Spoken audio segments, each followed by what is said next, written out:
definitely. Or tax sales. So they definitely beat because if you have the cash, most people don't have cash on hand to just go put down $100,000 on a house. Right. Yeah.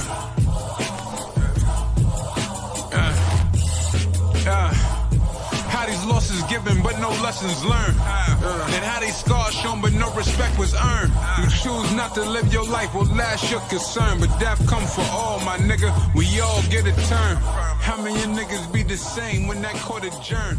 Tell the devil Welcome to the Hatchett's Way podcast. Top 10 podcast in the world. Right, top 10. We're here. We're here now. Sponsored by the best notary business training platform in the world, the Notary Business School. Hope you guys are doing well. Brother Dre, back at you. Top floor Dre in the building. I have a friend, my homie, like we're tight, like homies. Sade. Dr. Sade Brown. What's up? Hey, I'm glad to be here. Finally. Honored to have you. She's one of those rich people who are mostly behind the scenes, unless you're on Clubhouse.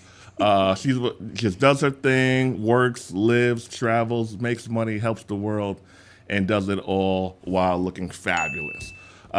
Sade. Thank you. How's life treating you? I'm blessed. I'm here. You are here. We're here. We're in here. We're here. So we all blessed, and those who are watching, you know, they blessing us too. Tell the people who you are in your words, ma'am.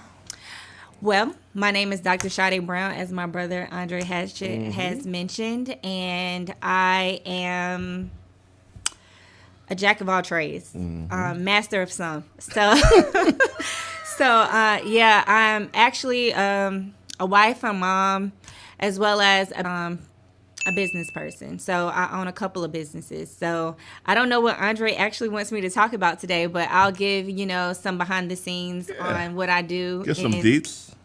In my life. I'm actually a doctor, as he said, Dr. Sade Brown. I have a Ph.D. in organic chemistry with a focus in polymer chemistry. I know that sounds so foreign to people watching this right now, but I promise you it has a lot to do with everything that I have actually gotten into these past couple of years. It really has helped me to grow. So to hear that backstory is even is wild. But I'm an adjunct professor at Morehouse. I teach physical chemistry to the Morehouse men. Shout out to Morehouse and Spelman, as well as Clark Atlanta, the whole AUC. Shout out to the Black HBCUs of Atlanta. I know. I love it. Black success. Did you go there? You went to school there, didn't you? I got my PhD from Clark Atlanta University. Okay. And I also got my master's from North Carolina Central University. You HBCU'd out. I know. And my bachelor's from WSSU, Go Rams, Winston-Salem State University. That's what's up. And it landed me where I am now. I'm actually a project scientist at this major corporation in healthcare, where I actually make the medical devices and get them approved through the FDA. Love it. And we also do, within that role, I also do a lot of budgeting, as well as, managing the books and, major projects. So I'm actually a project manager over probably 15 plus projects. Damn. So you're busy, and you do this all while being under 32. Yes, I'm under 32. I'm under 32. Yeah. Good stuff. Real estate. You want some properties? Yeah. So let me tell you how I got into real estate, y'all. It's crazy. So I'm in school, right? And no, this actually real estate happened while I was in school. So while I was getting my PhD, my husband became a realtor, and really he really just became a realtor to buy his own houses and to collect the fee, the buyer's fee and the seller's fee for himself instead of paying someone else. Smart so guy. It's like, why would I pay somebody else when I can collect that money myself? Shout out to him. How's he doing? Oh, he's doing well. He's busy doing something right now. So yeah. So I'm sorry, back to my story. So we started off that way. So he ended up getting this client, and they became really cool. Okay. And I think he was also. If you need people to see you, I can help you out with that. I'm Andre Hatchett. I've created an amazing online presence over the past decade. Over 1 million plus views on YouTube, 100,000 plus subscribers and followers via social media, Facebook, Instagram, and all that stuff combined. I'm helping you get in front of them. Look, Stop trying to build everything on your own. I'm going to build my own audience. I don't need anybody else's stuff. Smart people leverage other people's stuff. Smart people leverage other people's stuff. Why? Because it takes too much time to do it on your own. So I'm going to help you out. If you have a product, a service, something that you need to get in front of people, I have a few amazing offers for you. One, if you don't want to be seen, it's fine. I'll just add you in my podcast, on my ongoing podcast, a commercial slot for you. I'll do the heavy lifting. You just send me the materials. Or I'll bring you on in person or virtually for you to promote your products in front of my audience. So send me a message. Promo today, Sunday. Lock it in from now to the rest of the year. I'm giving you a great steal. DM me. Let's do it. Say, Dre, it's time to get to work. Peace. And they actually became really cool, and he was telling him all the things he was doing. He was actually starting, and I think this happened in, let me give you guys a time perspective. This actually happened around like 2000 and maybe 13 or 12. Okay. And am I tripping? No, I'm tripping. 2015. So it happened around 2015, and the guy came around, and he was actually buying up all the property around the AUC. And the property was cheap. Like, it was like $20,000, $30,000. They were $20,000 2015? Yeah, $10,000. You know how much they cost now? About 300. 350? Yeah, about 300,000. So we was like, well, you know what? Let us purchase, why won't we purchase properties there? So we decided to purchase our first property, and we got it for less than like $40K. It was a really good steal. And the whole point of purchasing the property was like, hey, it's around the AUC. Why not allow graduate students to rent it out, or students, period, around the AUC to rent it out. And that's how we can have, passive income that way. So then my husband told me he had came home from having a business meeting with someone, and he was like, oh my God, I met this girl, and she told me that her father had 100 houses. 100 houses. 100 houses. Damn, that's lit. Yes, and that was in like 2015. And that just had my gears grinding, and I'm like, why am I working so hard? Why am I stressed out? Trying to get an education when I can really be out here buying houses, like taking the equity off of, once my house, build equity in my house, use that equity to actually purchase another house, and do that over and over again, right? Then I also have the passive income from people actually staying there. Long story short, we move forward, and real estate pops off because now we're into Airbnb. So we get into Airbnb quite early in the game. We only rented out for like 1 year. We rented our place out for like 1 year, and we got into Airbnb. And that's when like it really changed the game. What made you get into Airbnb? What were the profits like from it? Okay, so when I first got into Airbnb, so this is what you have to think about. When we were renting our house out, we was only renting it out because most students can't afford to pay, market price rent. So we were renting it out for about $600. Okay, for the whole house or for each room? The whole house. Okay. Right? We had a mortgage out on it. It was only $200 a month.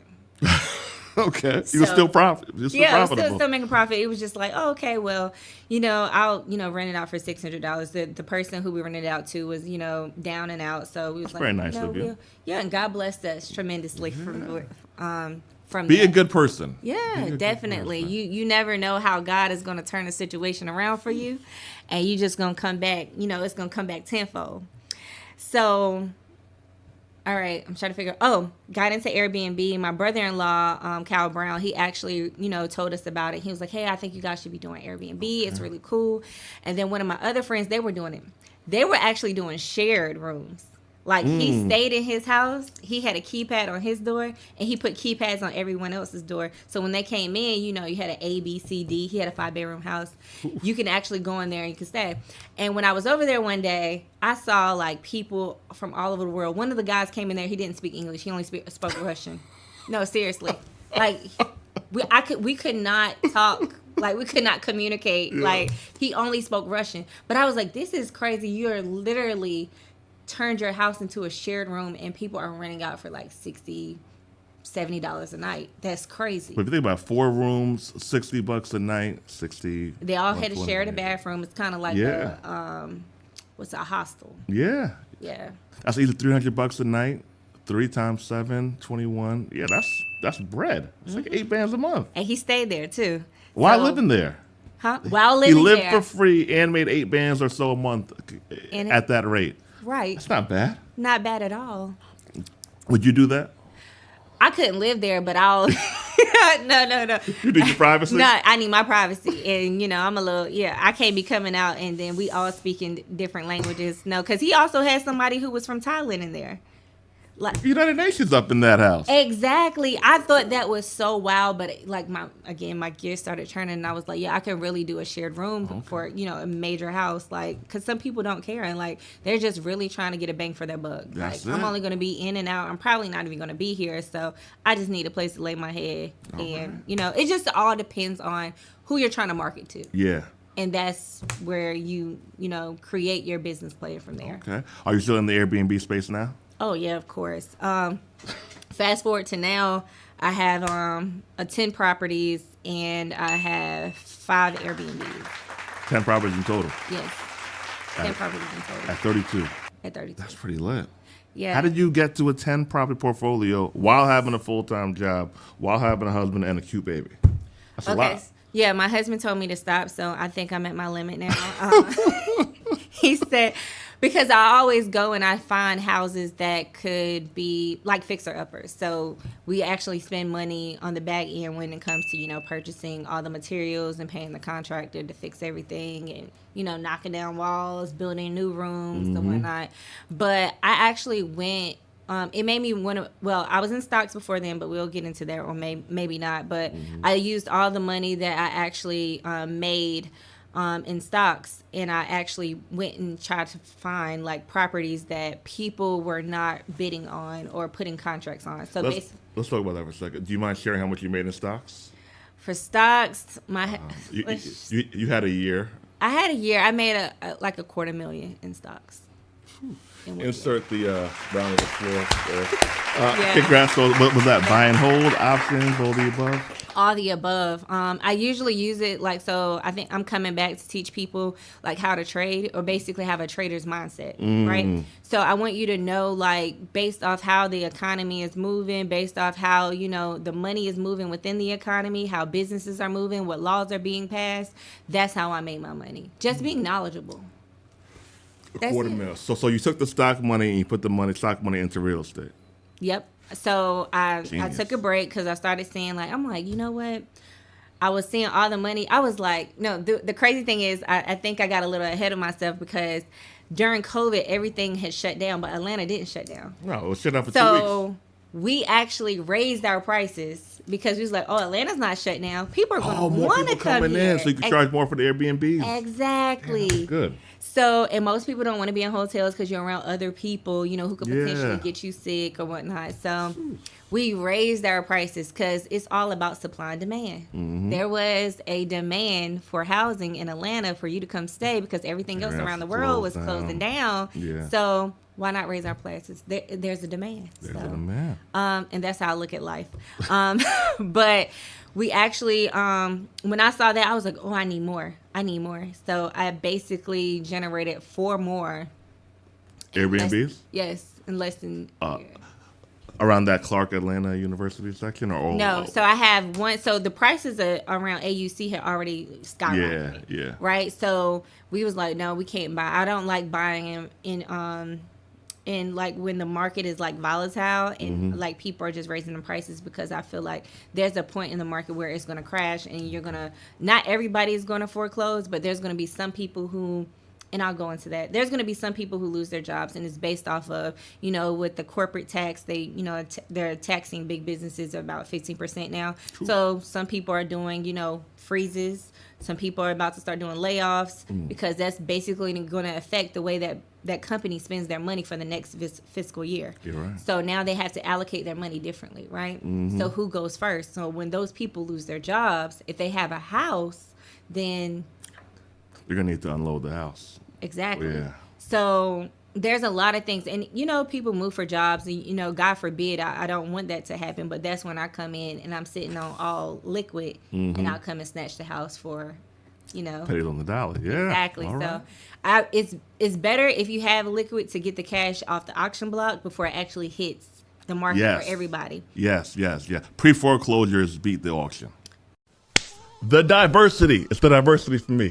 How many services can you offer in the mobile notary wheelhouse? A lot. You can get 7 streams of income just from owning a notary signing agency. 1, become self-employed. That's with you doing the jobs yourself. 2, you middleman out the assignments. Let's say you charge a title company $200 for a loan closing. You then pay someone else to do the job for $100. You pocket $100. 3, mobile fingerprinting. My favorite service, mobile fingerprinting, is the bag. One of our students, Malik, he's in a foreign country. Is it Panama this week? Cuba? He's halfway retired. He's 25. Client paid him $3,000. Fingerprint technician do the job for $1,200. He pocketed $1,800 while being on vacation. Apostille processing, legalizing a document for a foreign country. Certifying a document for use in a foreign country. Apostille processing is the bag. $400 assignments, $600 assignments, $1,000 assignments, and you're paid before you even leave the house. Loan closings, home equity line of credits, refinance, purchases. The bag. Wills, power of attorneys,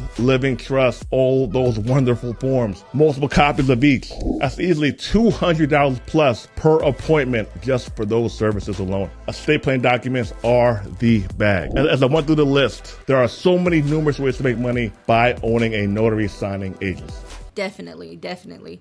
Or tax sales. So they definitely beat because if you have the cash, most people don't have cash on hand to just go put down $100,000 on a house, right? And that's what the auction is looking for. They're looking for people who have cash on hand. And most of the time, if you really had cash on hand during this past 2 years, you could have just purchased the home with cash and put it right back on the market for other people to come and purchase it who had approval for a FHA loan or a USDA loan. All you just had to put it back on the market and people was going to buy it. Damn. Because they're literally giving out loans. Well, they were giving out loans, for like $300,000, $500,000. Like people were out here running to snatch up homes. So that was a really good play for investors who had like a lot of cash liquid on hand. Just take the home, flip it, 45 days, home gone. Shout out to the investors. Where are your current Airbnbs? What states? Mostly in North Carolina and Georgia. I have, that's my house, but mostly in North Carolina. So all my Airbnbs are around schools. Is that strategic? Yes. Why did you do that? Because I need to have I always believe in having plans, like backup plans. No, seriously, because Airbnb is not my site. Like, that's not my business. So if something was to ever happen, I can maneuver a little differently, right? So I can basically rent out to students. I can put it on booking.com or other, websites that will allow, people to book in the area. Okay. So that was my plan. Like my first plan was Airbnb because it literally makes you, if not 7 to 10 times plus the money that you make in renting out to people. All right, let's go in on that one. So if you have a property, so give me an example of one of your properties that you do Airbnb with. Okay, so I'll give you an example. And y'all gonna have to buy the course, so I'm not gonna tell y'all. So I have a property that I bought in a town where rent is approximately $400 a month. Damn. Yeah, okay. Crazy, right? Yeah, I didn't know. So and people hitting me up saying, "Can I rent your house?" No, ma'am. No, sir. This is not the house for you. So I found the house. I paid about $27,000 for it. She wanted $60,000, but yeah, buy the course for negotiation. DrSadeBrown.com. Yeah. So she wanted the house. She wanted $60,000. Gave her $27,000. Okay. Got the house fixed and whatnot. Now it's running out like every weekends. 2 days, Saturday. I make people, it's mandatory that you book Friday and Saturday. Okay. So you can't just book a Friday, you can't just book a Saturday. Gotta be 2 days. It gotta be 2 days. Smart. So mandatory, I get like $800, $700 to $800 a weekend. Yeah. And So, people are paying $400 to stay there for rent. A month in the area. That's like medium. But $700 a weekend. A weekend. 2 days. How about during the week? During the week, I can make about $500 to $300. Okay, so a cool $1,000 a week. cool $1,000 a So week. $4,000 a month. You have no mortgage on the property? No mortgage on the property. I own it outright. $4,000 a month. Net profits. Net profit. Damn. So how do you manage? Here's the thing with Airbnbs, right? Some people don't like them because of the turnover. What's your answer for that? And you say turnover, you mean the cleaning Yeah, service? the cleaning part of it, yeah. That's easy. All you do is have to work with people. It's all about customer service. You're very good at that. Yeah, and I think it helped because, back in the day when I was in school, I worked at Best Buy. I worked at a lot of jobs where I was, I had to meet and greet clients and customers. And even now, like, I'm meeting with clients. It's all about, having that conversation where there's no miscommunication. Ooh, that's good. Within, what you're doing and what you have laid out for them. So, for instance, I always have a backup cleaner. Like, if one cleaner says, smart. hey, I can't make it, then, I got a backup cleaner. Also, I find my cleaners, because I have my properties, in another state, and I stay in another state. I found my cleaners on Facebook Marketplace. TaskRabbit. Okay. So you can actually, and then you pull them off those social media sites and or marketplaces, and then you can have the conversation with them like, hey, I'm willing to pay you this amount. You'll have these turnovers. I'll send you the calendar. This is what is expected for you. I give them multiple. I give multiple linens. I provide multiples of everything, actually. That's good. So if something happens, you're able to turn it around quick. And if you have multiple houses, right, because I have one cleaner who does multiple houses for me, you're able to basically just flip the beds, take the linen with you, and wash them wherever, right? You can wash them on your own time. That's good. Yeah, so that my cleaners love when I tell them that. So you don't have to sit there and wait for the linen to be done. Keep it pushing. Yeah, go do something else if you need to. You can wash it on your own time at your home or whatever you choose to. Like, it's not going to take you long to turn over everything. So, what's been your best month in terms of rental income with all your properties? woo! When my best, I was so happy when we hosted the NFL Super Bowl. Oh, y'all had the properties then? Yes. Oh, shoot. I think we made about close to $8,000 to $10,000 Damn. for like 3 days. 3 days, $8,000 to $10,000. Yeah, and that was just those 3 days. Ooh. Now remember that they had other events that people were booking, so Yeah. we still raised the prices that week. So, like, it's all about knowing when you have an Airbnb, you have to know what's going on in the city that you have your Airbnb in. Okay. Right? So one of the cities I have my Airbnbs in, they have a furniture market. That thing is crazy. So people are literally paying like $1,000 a day. Like, so I heard. So you just have to figure out what's going on, like the NCAA tournament. Is that coming there, right? Do they have a really crazy game for whatever school that's in the area, right? So is there the PGA golf tournament? There's a lot of things that there's just a lot of things that you need to look at and be aware of, be knowledgeable about wherever you have your business, and that being Airbnb. Know what's coming to the city so you can hike the prices, because some people are trying to get ahead of you and be like, oh no, I gotta steal. So I always raise my prices for holidays. I raise my prices for events that's coming to town, and people still book. Do you manage the properties yourself? Yes. How do you deal with that, with having a full-time job, hubby, kid? If someone has an issue at a property, how do you handle that? I get what you're saying. So my husband and I both run the Airbnb, but the way we handle the problems is I have a contractor in each city where my property is. So if something goes awry, or Thumbtack, like if my contractor is busy in whatever city my houses are located in, I call someone off Thumbtack. Thumbtack is basically, an app where you can actually list your businesses, right, or your services. So if you, mow lawns, if you do, what did I just recently have? If you spray, I think pesticide services. If you need to mount a TV, if there's a leak in your like plumbers are up there, electricians are up there, like everything, right? Thumbtack is your go-to where you can actually look at the reviews that were, look at people reviews, and you can go based off that on who you're going to choose as well. So that's what I use if something goes, Like, hey, you know what? I'm sorry. Let me see if I can get somebody out there in like 2 hours. If it's a problem, let me know. I'll try to accommodate your stay. So just communication. Communication. How often do you have issues with the property? So with the tenants, story there. Tenants. I used to have a house with a basement, and I used to rent my basement out, right? And this was like in 2014. Yeah, 14, 13. You've been getting money a long time. Yeah, a long time. So that basically paid off our mortgage. Like we never really, I would like to say we never kind of really touched our mortgage. Out of your own pocket? Out of our own pocket. Man, that's cold. Ph.D. versus business hands-on education. If you could only pick one, which one? If you could only have had one, which one would you have picked? All right. One got you $1 million portfolio plus.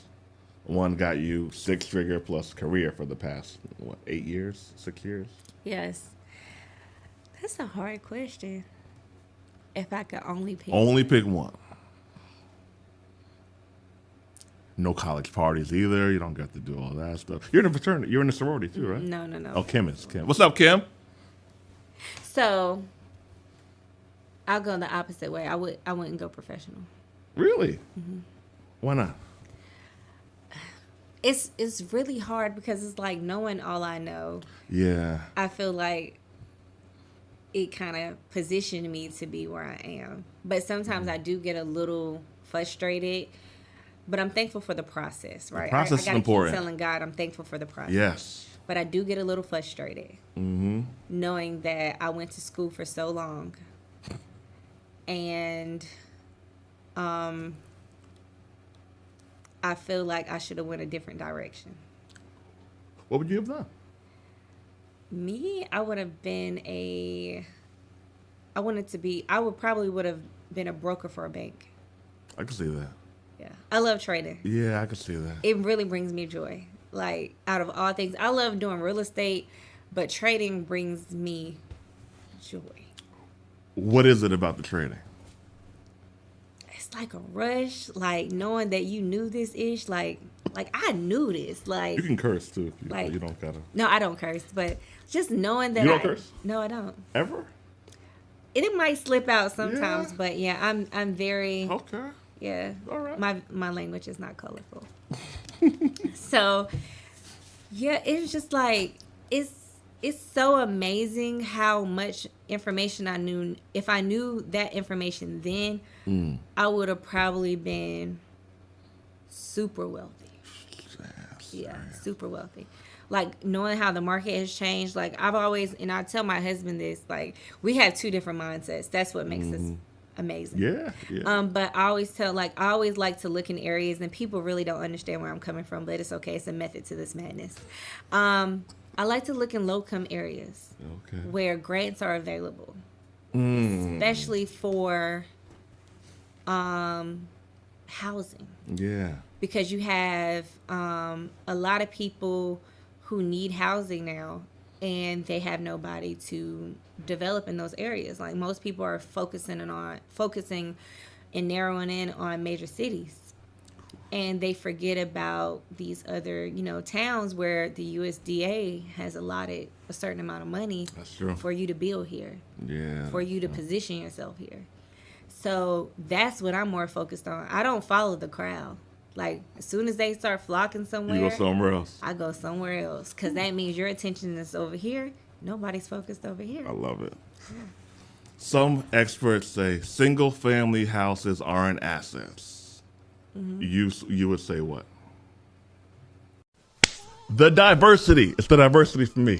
How many services can you offer in the mobile notary wheelhouse? A lot. You can get 7 streams of income just from owning a notary signing agency. 1, become self-employed. That's with you doing the jobs yourself. 2, you middleman out the assignments. Let's say you charge a title company $200 for a loan closing. You then pay someone else to do the job for $100. You pocket $100. 3, mobile fingerprinting. My favorite service, mobile fingerprinting, is the bag. One of our students, Malik, he's in a foreign country. Is it Panama this week? Cuba? He's halfway retired. He's 25. Client paid him $3,000 Fingerprint technician do the job for $1,200. He pocketed $1,800 while being on vacation. Apostille processing, legalizing a document for a foreign country. Certifying a document for use in a foreign country. Apostille processing is the bag. $400 assignments, $600 assignments, $1,000 assignments, and you're paid before you even leave the house. Loan closings, home equity line of credits, refinance, purchases, the bag. Wills, power of attorneys, living trust, all those wonderful forms. Multiple copies of each. That's easily $200 plus per appointment just for those services alone. Estate planning documents are the bag. As I went through the list, there are so many numerous ways to make money by owning a notary signing agency. How? I never understood it. How? I never understood it. I never really understood it either because I just purchased all my homes are single family homes, and they pay for themselves 6-7 times over. Oof. So you can get rich and have $1 million portfolio with all single family homes. Yes. Like if you, it depends on how you buy them because I've been talking to some people and I see how they buy real estate, right? Some people buy, $500,000 homes and then, want to do Airbnb. But you got to understand, even in a recession, there's going to come a time where things start to slow down. Yeah. Right? Yeah. And now you're stuck with this bill. So can you still afford to pay this bill? Like this is the thing, even if I get one Airbnb guest that month, I'm straight. Damn, yeah. Even one guest will cover all your expenses. Yes, for each house. Yes, I'm straight. I didn't put myself in a bind to a position where if I went and bought a $500,000 house because it looks nice and people are going to pay a little bit more. Now it's a recession. People are like, I gotta save my money. Like I can't be spending $3,000 for a week for a home, right? So what's going to make sense for me? You got to do what makes sense. So that's why I always try to look at what makes sense. Like, even if I'm not bringing in a lot of money, Airbnb, a recession comes, how can I still make money and still be, stay afloat, right? Yeah, I dig it.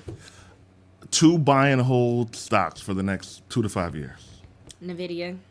You put me, I don't like giving people, look, we need something. It's the Hatchett podcast. Top 10 podcasts in the world.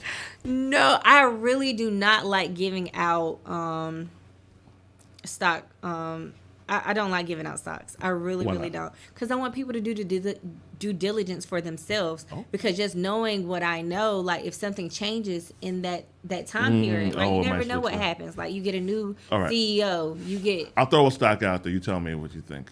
Apple. I think Apple's always going to go. I'm going to tell you why. It's always a buy and hold stock. I really don't care for them like that, but it's a buy and hold stock because Apple always drops new products, right? You have an Apple phone, right? So when they come out, I personally think they be slowing the software down for you to purchase a new one. Then you have new AirPods, new Apple computer, right? You have new products that people are buying over and over again, right? It's just not like they constantly are producing, right? Okay. Look for a company that's constantly producing, right? That's good. If they're constantly producing, people are constantly buying. Yeah. Okay. Then you got Christmas time. You got to look at when you're buying, right? So, or when to purchase more. So, most of the time, people are going to buy new iPhones, a new laptop, or even around school time, people are going to buy new laptops for their kids returning to school, colleges, or whatnot. So, you kind of have to mix e-commerce, stocks, and real estate all together. We live in a capitalistic society. How's the economy moving determines where you're going to put your money and how you should position your money as well as yourself. So it's cold. Okay. Yeah, that's how I look at it. That's why, I dig it. Yeah, coins. Why should we learn from you? Why should we spend our hard-earned thousands of dollars to learn from Dr. Brown? Oh, first of all, if you're not ready to learn on your own, don't even come to me because I'm going to politely tell you, nope, I don't, I don't think you're serious. Like, I want you to save your money until you do get serious. I'm not the type of person who's going to take your money and you fumble the ball. No, I want you to win because when you win, I win. When you win, I win because you never know. 10 years later down the road, you have your crazy portfolio. I have mine. Then maybe we can come together and do business together. I want to help families build wealth. I don't want to get rich off of you. Yeah, and that's basically all I want to do. Like, make people more knowledgeable about the resources that are out there now. Like, there's so many resources where you can win. Like, even during a recession, I was talking to this girl the other day, and she said a person who's not of color came to her and asked her would she sign some papers because he was filling out for a minority grant, and he just needed a minority person. So she just signed her name for him to get 50% of the money when she could have got 100%. Damn. There's money out there. Money out here. Free money. Especially if you're a minority. Yeah. Especially if you're a minority woman. Yeah. Game. DrSadeBrown.com. Appreciate you. Got to have you back on the show. Yes, thank you. I'm definitely coming back. All right. Definitely. The Hatchett's Way Podcast, Season 3, top 10 podcasts in the world. I'm not going to curse because Sade's here. But top 10 podcasts in the world. Go to the Notary Business School, the best notary business training program in the world. Peace.